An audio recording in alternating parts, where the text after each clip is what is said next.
Hello everyone. Today we're talking about fertility in the workplace, which is such an important topic, and we will be joined by Beatrice and Monica and Ola. So let me try and bring them into today's Insta Live. For some reason, my accept button is not working.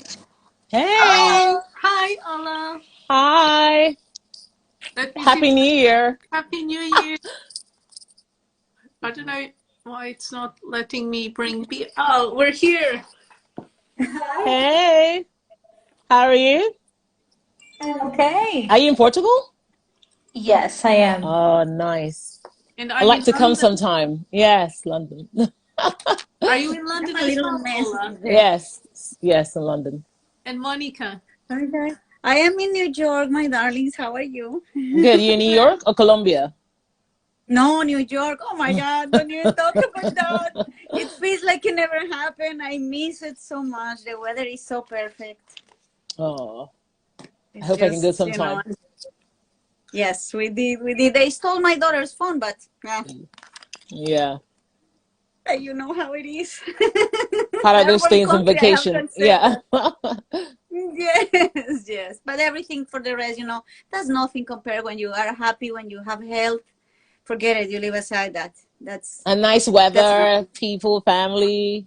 Yeah. Everything. People is amazing. The weather is perfect. We went to this city, Medellin. They call it the spring, the city of the eternal spring. It's always spring weather. There's, Wow. Amazing. yes, yes. So how are you, ladies? I miss you so I much. know. Happy New Year, we said earlier. Yes. Yes, And the same to you. we're starting the year with such an important topic, which is fertility in the workplace, because I think Yes. when we think about people who are trying to conceive, most of the people are working because we tend to work during our reproductive years. So we almost have to talk about it because one automatically impacts the other and vice versa. So I'm really excited to talk about this topic today. Yeah, me too, because it needs a lot of, there is in different places in the world, the laws are different, and some people feel very uncomfortable or, not open enough to talk about it in their workplace, especially when there is fertility issues, ladies. Yeah. And fertility is quite personal, right? Because if you don't have fertility issues, you don't have to tell anyone I'm trying. It just happens and then you tell them, or perhaps they see later when you're pregnant. But then to have to tell people we're trying and perhaps we're having issues and then, it's just seems like such a personal thing to have to tell people at work, you know? And Yeah. then when you tell them, do they understand? Yes. Do people look at you like, oh, well, fertility treatment, like depending on how much they know about fertility treatment, that they start imagining in their minds that, oh, wow, well, if you're trying to get pregnant now, perhaps you'll be pregnant, by next year. Perhaps you might not really be so, putting so much attention to work. You might be distracted. Perhaps they might not want to tell you about that new project or that important project or whatever. So even that in your mind, you don't want to share because you don't want people to impact your work in that sense or potential promotions or whatever. Yeah, I think people might feel like they may not be selected for promotions or they're not have Absolutely to pull their weight as much as everyone else. Yeah. And Beatrice, is this something that you found in your research? What are some of the concerns that people have when trying to balance work and trying to conceive? Yeah, so I think the first thing that should be acknowledged is that Fertility Network UK has a few surveys on this. So they ran a survey in 2016, another in 2017, and another in 2021. So they have a lot of data on that. And I also found a website called fertilitymattersatwork.com, and they also do some research on this. So if it's appropriate, then I'll be quoting some of the results that they found as well. But so yeah, Andrea and I ran a research study here in Portugal with an association that helps people here in Portugal conceive and find help. And what we found is not different from what these studies found. So it's quite international, the way people feel. So the first feeling that people report quite a lot is anxiety. And not just anxiety regarding treatment not working, but how that would affect their performance and what would their colleagues or superiors think if they were to find out. And then the second feeling is sadness or frustration, and then anger or shame. So this is a pattern that we see across different patients, male and female, with different jobs and in different countries. Wow, those are strong feelings, aren't they? Absolutely, especially Absolutely. when they are persistent. So they tend to be present for at least 6 months, which is a long time. And of course, they last this long because fertility treatment takes a long time as well. So they are present for as long as the person is seeking treatment.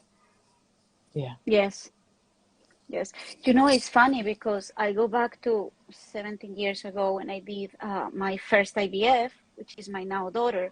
And now talking about the subject, I remember I didn't say anything to no one in my job. I was working in Mercedes. I was a warranty administrator, so I kept it quiet. Of course, I will say when I have my appointments, and the blood tests are in the morning, so it was so early.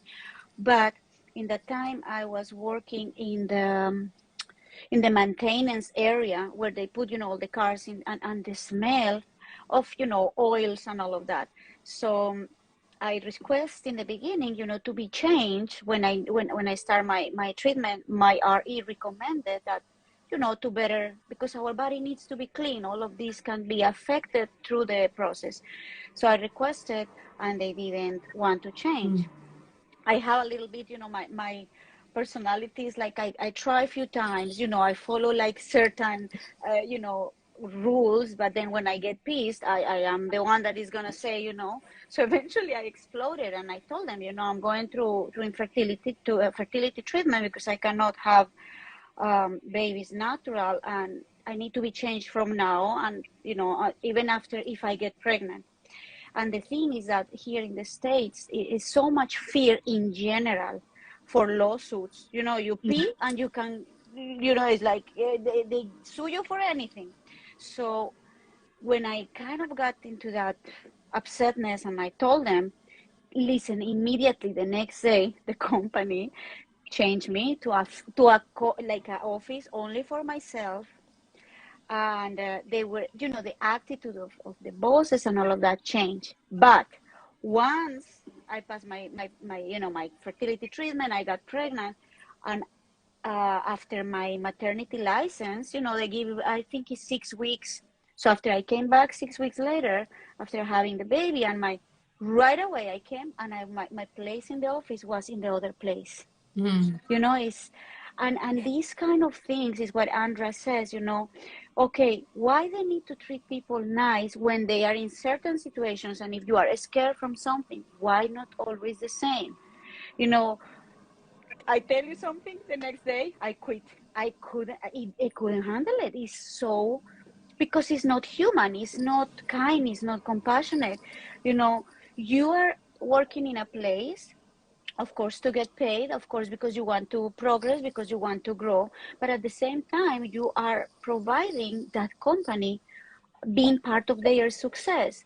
So, and it's not only on fertility treatments, it's even in trying to conceive. I have seen cases here, and you still see them. I don't know, maybe in UK or in Nigeria, even in Colombia, there is women that they get pregnant during their work time, and they are scared to say because they are scared that they're going to get fired.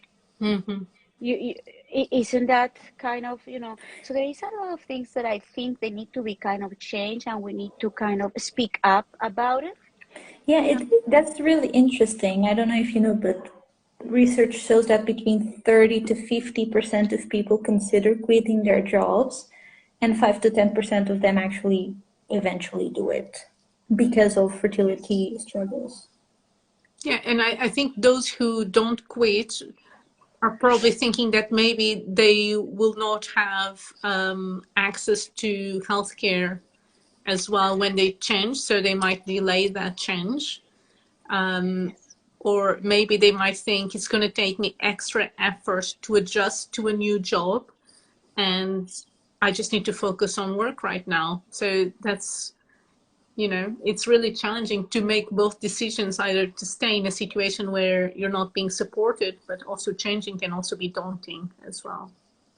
Yeah. I Yes. think there needs to be awareness and education, because the reality is that many companies just don't, or perhaps I shouldn't say that, but perhaps people that haven't dealt with it don't know what you're even experiencing. So they probably can't even support you. So I think that, in many times at workplaces, we have all those awareness days for different things. So perhaps if they had like fertility awareness, for people to even understand what's happening, that the fact that it's not easy for everyone, and that, even if you go through fertility treatment, it might work, it might not work, right? So if an employer or your manager gives you time off this month because you had to do fertility treatment, they shouldn't assume that it's all going to work out. So if it doesn't, and you need to do the same thing next month, it doesn't become like, oh, you're not being serious. Exactly. And even like Monica was saying earlier, with blood tests or whatever, or even scans for fertility treatments, it might not be in the morning, it could be in the afternoon. So then, you drive or take the bus or whatever train to where you're going, you might not get seen the same time that you have your appointment. It might be late.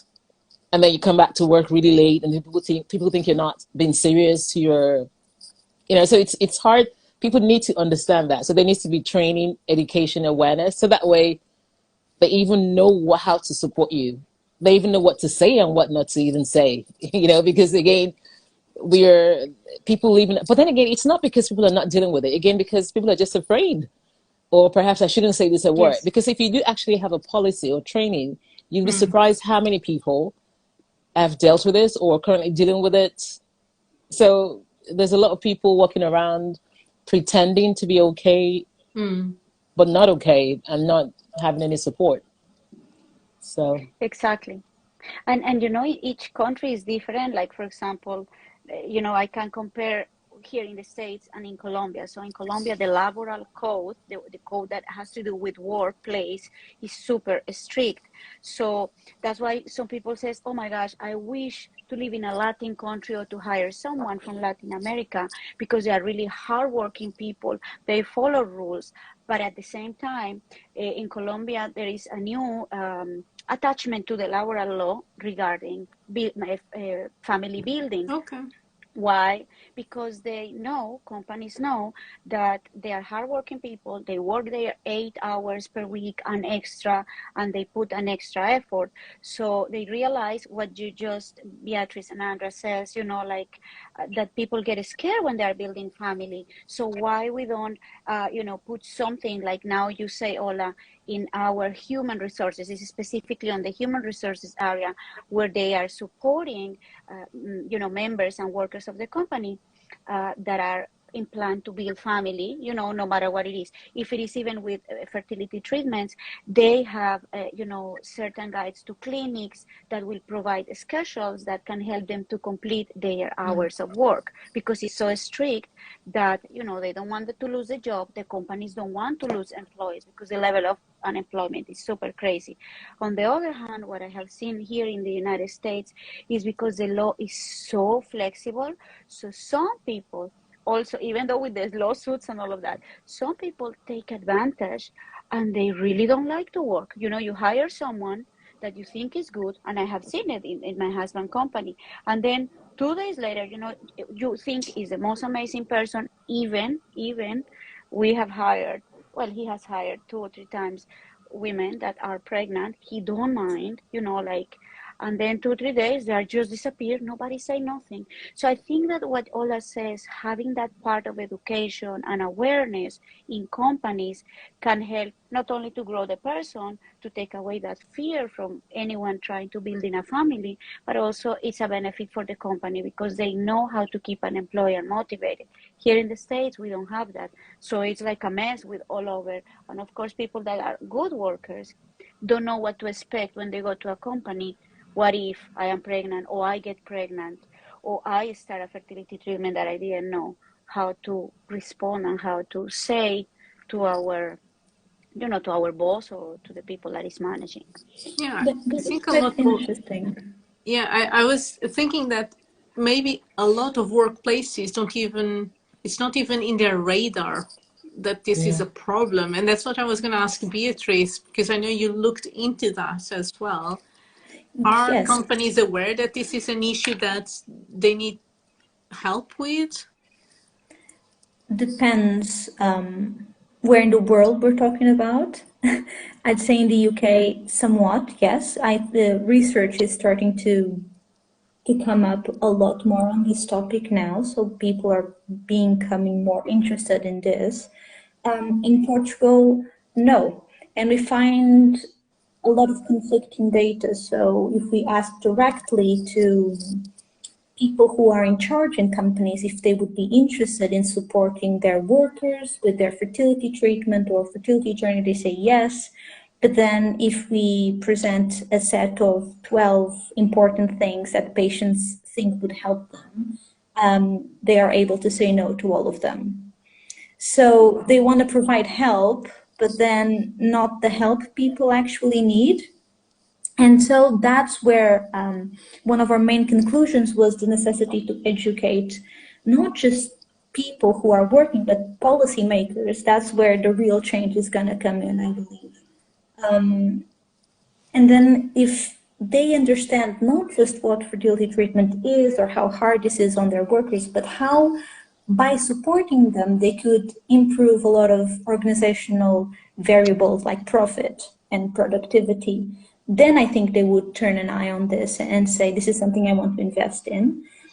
And interestingly, there are a lot of papers on how family building support is something that companies are now being interested in because people just work better if they feel supported. But there aren't a lot of studies focused on how they would respond to fertility benefits or fertility support in the workplace. And we looked into that a little bit. And what we found was quite interesting because when people received more support, they would feel less distress, less anxiety, they'd want to work more, they wanted to quit less, but they also felt more concerned because sometimes they would be more aware of problems they didn't know were problems before, or because they just feared being perceived differently in the workplace, or because they felt more pressure not to fail now that their employer is helping them. So when we are talking about fertility support and benefit in the workplace, it's important to know we're not just talking about, finances or counseling. It needs to be a whole package because support needs to come in different sizes, shapes, and forms as their journey moves along. And so this necessity for education, I don't think is just about reproductive health, but about how this could work in practice and how it would benefit the company if they were to move along with new policies. And what sort of things should we include, Ola? What do you think would be helpful to be included as a benefit for employees? You mean in terms of the awareness? Yeah, in terms of awareness, but also other benefits, because I'm thinking when patients are having fertility treatment, they need to give injections, right? Right. Are people going to do those injections in the bathroom, at Yeah, their bed? Where do people do I them? think, yeah, people do in I mean, I've done in the bathroom. So Yeah, as long as you have clean yeah, bathrooms, I think that should be fine. I think people being aware that that's even something, because I don't think it's not everyone that actually even understands what the, if you're doing IVF or IUI, what is it? What do you mean? What do you have to do? How does that impact you? The hormones, what are the changes? How should you support the person? yeah, So people need to understand that as well, and create the safe space to do that. But also, even if you do get pregnant, some people experience losses. How do we also support them? Oh, Because yes. sometimes I find that people have to take either come to work the next day like nothing happened, or you take a day off out of your sick leave. but it's not a sick leave, right? It should be part of bereavement, because many companies have bereavement policies, like a week. The same shield be given to children lost in the pregnancy. Like, I mean, that's the whole point. But people don't even understand that. And when you return to work, are you being supported? I mean, you can't just pretend nothing happened. Are we having Exactly. counseling as well? Are there people to talk to? Which is why also there's, again, like I said earlier, if you look around, there's a lot of people, even in the workplace, that have dealt with it. So even with creating surveys or awareness days, you can create a support, like a support system, a peer support or whatever within the workplace, where people can reach out to somebody, apart from professional counseling. But you might just want to talk to someone that understands what it feels like, or someone who's experienced something similar. So I think that even the workplaces need to do that, and it will be positive impact for them, because when people feel better supported, then mental health improves, and wellness and overall well-being. So, and I'm sure productivity as well. So I Exactly. think that employers could definitely do a lot, and it's not all going to change in one day. It's step by step, but just understanding that there's a lot of training and it's continuous, and it's not just one speech or a seminar one day. That's not going to fix it all. It's an entire culture change and awareness, and doing things step by step, and continuously doing surveys with employees. What can you do better?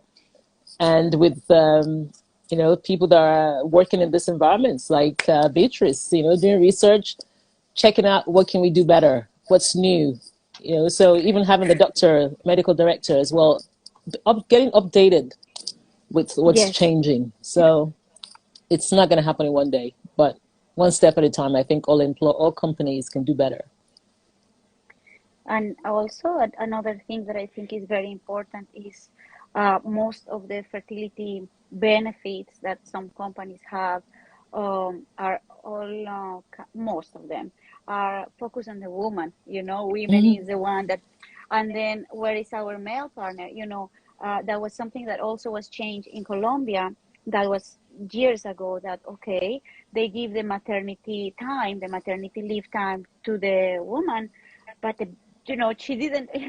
We have a funny saying there, say, like, okay, what about the father? We didn't do our baby with a finger. It's like it was there. So now they approve, or they add an amendment on the laboral code that for women, for the mom, it's 3 months there, 3 months the maternity license, and they are giving now half of that time to the father, and is also paid. So it's the 3 months are paid to the mom, and the month and a half is paid to the father. And then if the father wants to have extended another month and a half, they will approve. The company, it's up to the company to approve, and also it's up to the company to pay complete, but by law they need to pay at least half of that extra time that he asked. So like Ola says, it's like a really change into a lot of cultural beliefs, and rigid systems.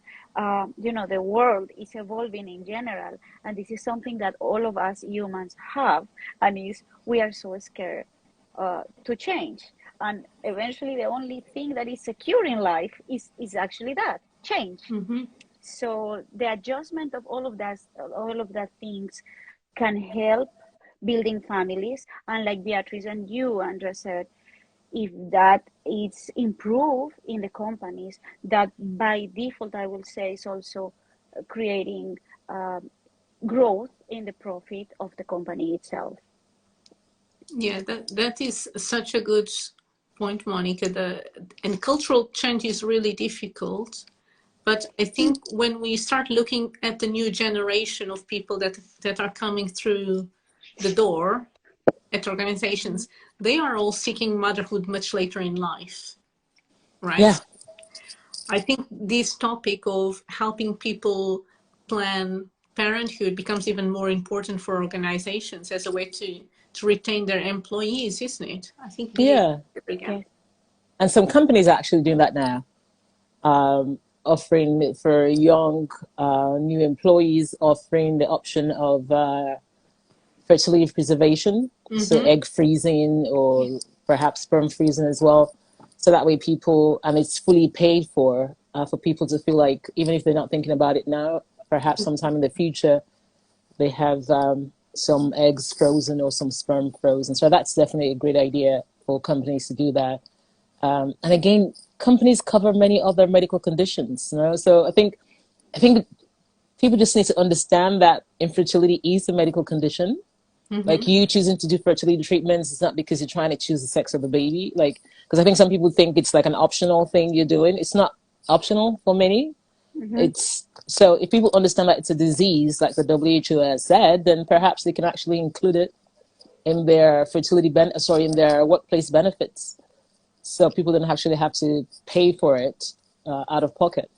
That is such a good point, because I think if I were to say I'm diabetic and I need to give insulin injections, or I'm having cancer treatment and I need to have some specific times when I need to go to the hospital to receive treatment, I think there isn't as much stigma or judging associated with those problems. And I think you're right, many people still perceive fertility treatment as cosmetic, as something that is a choice. And absolutely not a choice. I don't think anyone who would choose to go through this journey that takes so many years and so many loss after loss after loss. No one would choose this. Well, I wouldn't. Yeah. You think any one of us would choose that? Oh my God, Ola. No, and you see, you know what? You make a good point, Ola and Andrea, about that too. I go back and I just kind of go and see my mom parents. Remember, I told you they were parents of 18 kids. Wow. If you go back, yes, in that time, there was not such a thing as infertility or even certain disease like we mentioned now, hemophilia, diabetes, all of that. And it's so simple. Why? Because in that time, it was much easier life. You will see 10 chickens eating the food that you give and you yourself grow. But because today is such a fight for power and control, so what all these diseases have been developed is because of that too, a lot of preservatives, chemicals, and processed foods. It's affecting our body. So as we go, you see, like you girls say, companies are promoting, for example, in young people to freeze their eggs and their sperm to, be parents. What our kids are going to see, I am honest with you ladies, I am kind of educating and feeding my kids in the best old-fashioned way possible so they can have children in the future, because today infertility is one of the biggest problems. I don't know if you have noticed that, but it's in both sides, male and women, and it's like something that is becoming so common that nobody think, okay, let's go back and look back years ago what we can do better. So then even if we can try to do something like that, companies will not have to worry about frozen embryos or eggs, or me, all like you, Andrea and Beatrice, we will not have to go through the hell of, oh, what happened to me? I cannot have kids. Everybody in my family can have with the blow of a kiss and I can't. Something went wrong here. So it's definitely a huge, huge awareness, like a tree that has so many branches. Yeah, I think if we look into forms of starting to support people, if we don't want to get into the hard question of how do we finance this, there are a lot of things that are for free and that can be implemented today. So, for example, Enhanced Fertility has an app that can educate people on their fertility health, and this is completely for free. I love it. Yeah. And this is something that I've suggested to a lot of patients with quite a high rate of success of them actually understanding a bit better and helping their decision making. So that's one. I know of one app that helps with grief and the loss of, either a pregnancy or a child that died. And there is another one that's really just specific to reproductive loss, and these are free apps as well. So there are a lot of good research tools that people can implement, and this can be as simple as saying, if you need help, here are the tools absolutely for free. And also, we were talking about the male side of things. And, you know, half of cases is male factor infertility. So one thing that I found really interesting is that there aren't a lot of male support groups. I know in the UK we have some, there's at least one big company that does it, called Fertility, I believe. And in other places of the world, I couldn't find them. And I researched a lot, and I found one in Australia, one in the US, but not a lot. So maybe creating these support groups would be a way forward as well to support everyone involved. And when we were talking about how frequent infertility is, statistics say 1 in 5 In has Nigeria, this. 1 in 4. Exactly. They struggle even if they don't have a diagnosis.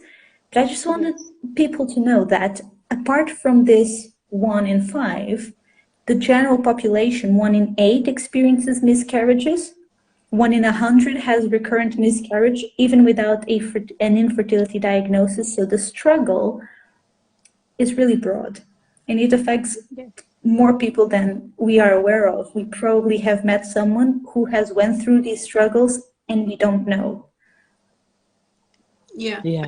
I think you're right. And I think when on the topic of, offering things that don't cost anything to the employer, so something quite easy, I'm thinking also flexibility, so that people Absolutely.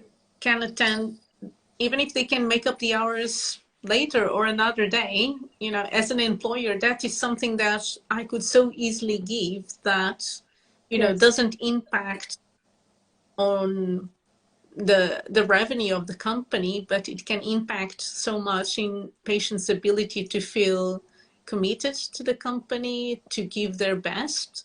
Yeah. But yeah, I think that's Yeah. such a no cost solution to helping. Yeah. And if there's anything that COVID showed us is the fact that many times, many things that we do at work can be done off-site. So, Yes. like you were saying, Andrea, just having that flexibility of knowing that you can go to the scan, perhaps on the days you have the scan, if you can work certain times from home, perhaps if you have the scan in the morning, then come to work only in the afternoon, or just flexible time to not have to worry that you're going to show up late. Because, Absolutely. leaving from work, going for a scan or blood work, and oftentimes it's never just the exact time you plan to be gone. It's never just an hour. It could take way longer than that. And then you're rushing back. So just knowing that you don't have to worry about that. You can finish the rest of the work at home. It just gives you a little bit of peace of mind. And you actually want to work harder because you feel that since your employer is giving you this much, you want to also show your commitment and the fact that you appreciate the flexibility. So I think it works on both sides. If people feel more supported, then I think they, try as much as possible to do their best as well at work. Yeah, I think Yes. one thing that I don't remember the name of the professor who said this, but I remember being in college and a professor said that there aren't bad workers, they are just workplaces that don't support them or give the appropriate conditions for them to shine. And I really take that at heart. Yeah, people aren't perfect, but if you stimulate them enough and if you care for them enough, they will give you their best. Mm-hmm. Absolutely, Beatrice, is so true what you just said, because when I was studying, many years ago in college too, I studied administration. I don't remember what was the parents of administration, and they did this, you probably remember, they did this experiment with the bulbs and, how fast they work. I think that one of the things that we keep forgetting as humans is that we become so automated and we see other humans as machines. We forgot that we are part of that. So kindness, compassion, and it's about also quality. What Ola just said, it has been proven with this crazy thing that happened with the COVID, is that I have met people that now work from home half of the time, and then that half of the time is generating much more productivity to the company than the 8 hours that they were that they were present on that. Why? because they are having that support that Ola says. So they have the time to go to their test. And not only that, the time that they are using for themselves also gives them the possibility to find support groups where you can get social and meet people that is going through the same heck that you are going is hell, and having both. So it's not just being, okay, you are tired, you go to your test, go back home, rest a little bit, and then you being very productive with your 4 hours of time that have been reduced, but also you can have that possibility of go and meet people and be social with others that are going through the same situation. So it's something that I think definitely needs to also grow more. It's starting, but remember, we forget that we are humans, all of us, and sometimes people doesn't treat others the same way that they should be treated. They will want to be treated. Yeah. And I think employers don't have to feel like we're saying about costs. It doesn't mean they have to have everything in-house. The support does it, even if they can't afford to have it in-house, that's okay. You can still refer people. So as long as there's at least something that shows that if you're dealing with this is the contact for someone or an organization that can help you. Even that will be a big step, right? So companies don't have to feel like they have to implement every single thing within their own company. They can always refer people, and even that is good, at least as a starting point.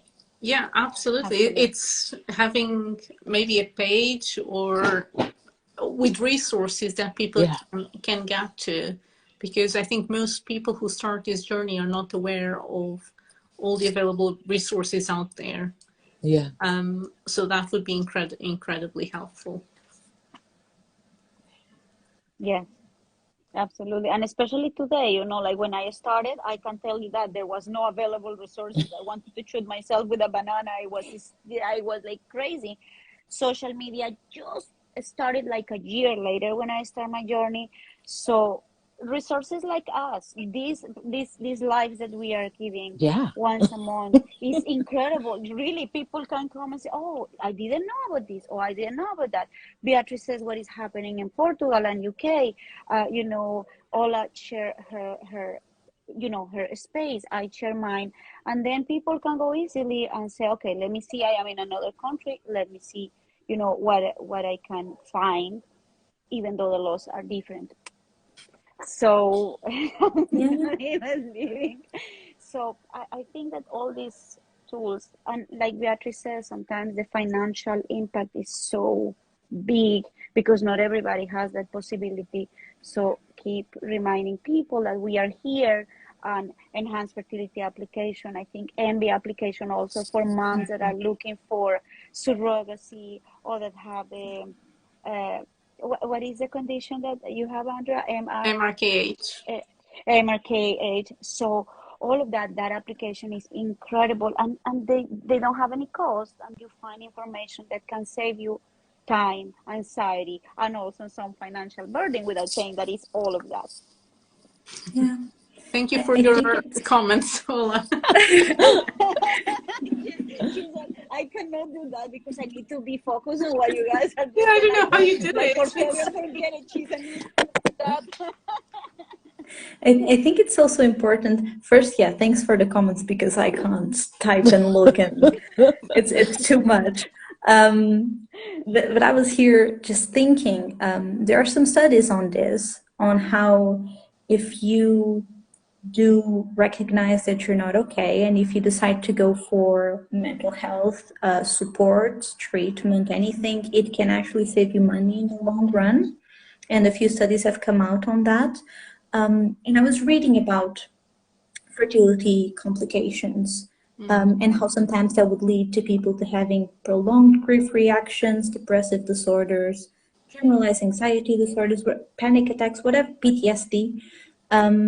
So if anyone is hearing us and can recognize that they aren't okay, I would strongly advise you to get help.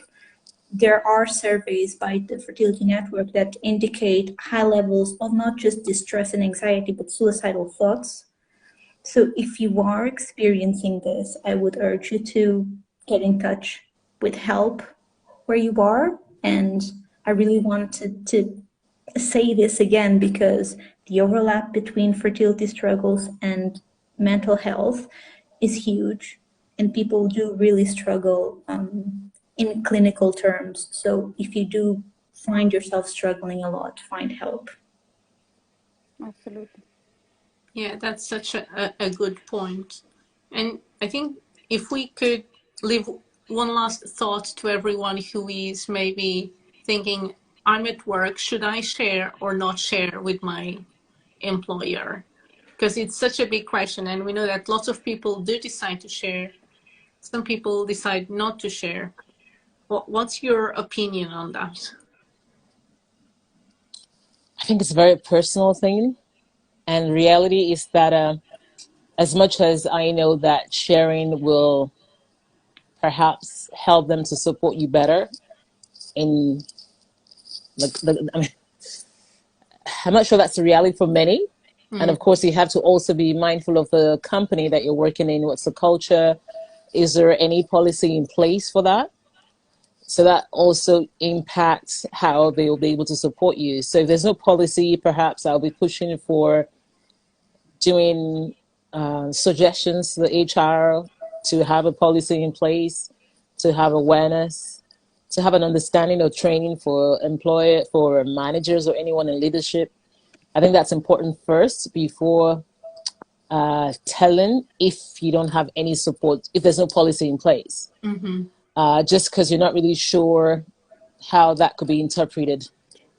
Again, different countries, different policies, different cultures.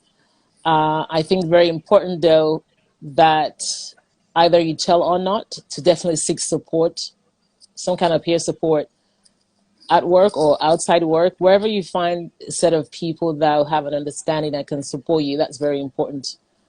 But if you're in a company where there's a policy and you want to tell your manager, I think if you do tell your manager, just be also ensured to let them know if you want them to be following up with you or if you want to update them as needed. Because sometimes the problem is sometimes when you tell is that, every other day there's a question. So what's happened? Has it worked yet? What's, there's something you're like, no, I didn't want to, I'll let you know when there's something. So also be telling them that because people that want to support you, they're not really sure if you want them to ask or if they should wait to be told.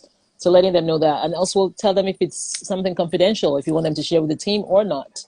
Yeah, that's a good point. Because we don't need to share everything, isn't it? Yeah. There's different degrees of information that we might want to disclose. And equally, I love your point about boundaries and, just telling them this is how much I want to disclose. Either I don't want anyone else to know, or I've shared with people, or I don't want to talk about it, or that's a great point. Yeah, I am agree with that too. I started like that, not telling anyone, and of course maintaining my work.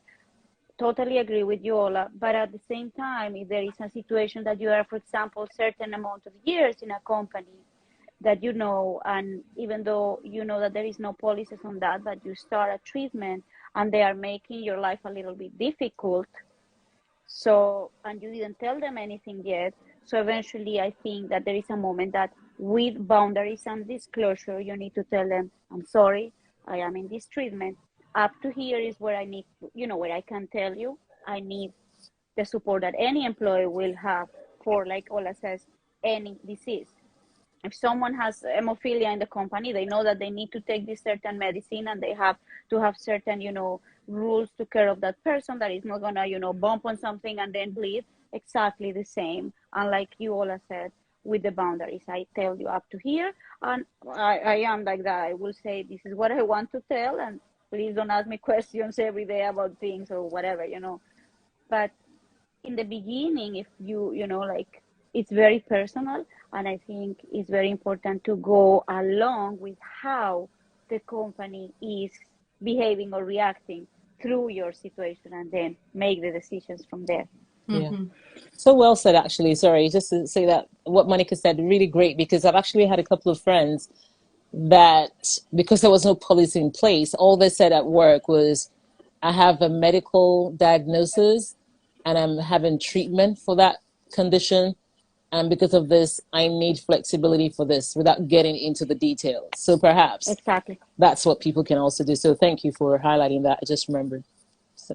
You helped me with that conclusion, my darling. Yeah. I think I wasn't going to mention boundaries. I was going to mention something else because I thought you were going to say boundaries first. And I wanted just to share something that a patient said once. She was trying to explain how someone found out at work without her mentioning it. And this person would make all sorts of uncomfortable questions. And she didn't know how to set that boundary of like, yeah, we're work friends, but we're not friends. Like, that's not something I want to discuss with you. And so she said, you know, I don't plan on having sex with you, but you talk more about this than my husband does. Like it's weird. And it stopped. But she needed this reminder of this is too intimate for us to be discussing this. And as you were just talking about boundaries, I just thought that was such a clever way of making the other person stop, because she felt like, yeah, that's uncomfortable. I don't want to, you're right. And it stopped. But to answer your question, I think it's not just a yes or no question. I think it depends on why you want to share it. If you want to share it for legal reasons, I'd say get legal advice first. If you want to share it because you're really finding it difficult to handle work and pressure because of your mental health, I'd say find counseling first. And if you want to share it because you feel like they are open enough to hear what you have to say, then share it. So I think the 3 steps to knowing if it's a yes or no is 1, know why you want to share that information, what's the need behind it. 2nd, check if you can self-regulate the emotions once you do that, because you can't control what the other person will respond or what the feedback will be. So have that in check first. And lastly, I would say that whatever they say or do, this is still your journey. So keep in check that the priority here is to get to your end goal. So when you do make that decision to share, don't lose sight of what's really important, and don't undermine that that's just another fight, and sometimes we need to pick our fights, even if the other person doesn't respect what we've just said. And if you can't answer these 3 questions, then I think you'll have your yes or your no.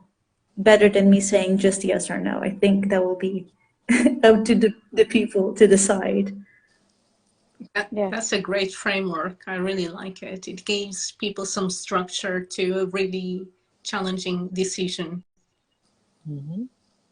And yeah, and you said something so important, Beatrice. People really always us sometimes, make comments that we don't mean to be mean.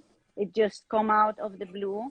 So it happens to me sometimes, and one of the things I learned through my journey is that do not take things personal.